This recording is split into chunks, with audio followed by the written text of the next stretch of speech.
રાજનેતા કેવા હોય એની કોઈ કેસ સ્ટડી જો લેવી હોય તો એ ભાવનાબેન હતા.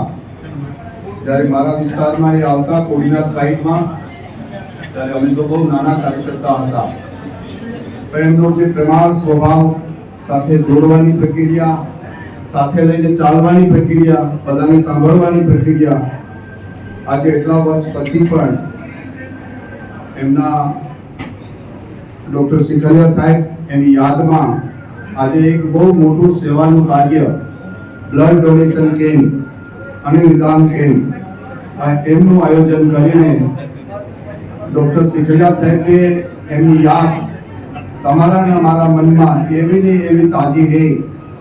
એ ખરેખર એ પુણ્ય આત્મા હશે, કારણ કે રાજનેતા જવાથી એટલા વર્ષ પછી પણ યાદ રહેતા નથી. જ્યારે એક બેન તરીકે આ વિસ્તાર, જુનાગઢ વિસ્તારની એક સાંસદ તરીકે, એક અડીખમ નેતા તરીકે એમણે જે કામ કર્યું છે એને આજે પ્રભાત 13 વર્ષની એ સ્મૃતિમાં આપણે બધા એમને માની રહ્યા છે કે આજે પણ એ આપણી સાથે છે. અને ખરેખર એ તો શરીર છોડતા હોય છે, બાકી આત્મા તો એ પરા પ્રકૃતિનો ભાગ છે, ઈશ્વરનો અંશ છે. એને જે ઉમદા કામ કરવાનું મળ્યું છે એ આજના રાજનેતાઓ માટે બહુ જ એક પ્રમાણ સ્ત્રોત છે.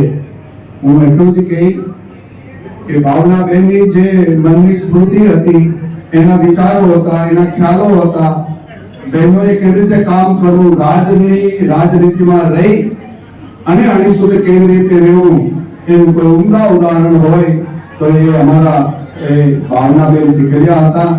હું આજે એમની આત્માને હું પ્રણામ કરું છું, એની યાદ કરું છું, અને એમના આશીર્વાદ આ જુનાગઢના જે નેતૃત્વ છે એના ઉપર મળતા રહે. અને અહીંયા ઘણા બધા પ્રબુદ્ધ નાગરિકો આ શહેરના બેઠા છે, વિદ્વાન લોકો પણ બેઠા છે. તો હું તો બહુ જાજુ નહીં કહી શકું, કારણ કે હું તો ગામડાનો માણસ છું, પણ મને જે હૃદયની અંદર જે ભાવ પ્રકટ થાય છે, અને મને ડોક્ટર સાહેબે ગઈકાલે જ કીધું કે તમે આવશો, મેં ભાવનાબેન માટે જ્યાં આવવું પડે ત્યાં અમે આવવા. અને અહીંયા જે બેઠેલા લોકો છે એ બધા જ આ જ લાગણીથી અહીંયા આવ્યા છે. હું તમને બધાને વંદન કરું છું અને ખૂબ ખૂબ ભગવાનને પ્રાર્થના કરું છું કે તમને મને એવા આશીર્વાદ આવે કે એના વિસ્તારનો કોઈ એક વિચાર આપણે બધા લઈને એ આપણા એ ભાવનાબેનનો વિચાર, એ આપણો વિચાર બનાવી અને જન કલ્યાણ માટે આપણે કામ કરતા રહીએ એવી ઈશ્વરને પ્રાર્થના કરી મારી વાણીને વિરામ આપું છું. ભારત માતા કી જય, વંદે માતરમ.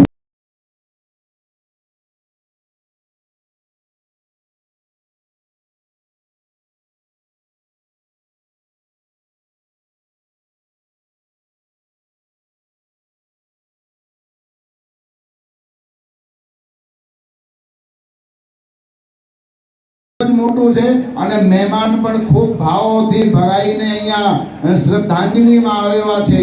અને જ્યારે અહીંયા બ્લડ ડોનેશન કેમ્પ થતું હોય અને અનેક પ્રકારના સેવાકીય કાર્ય થતું હોય ને, કારણ કે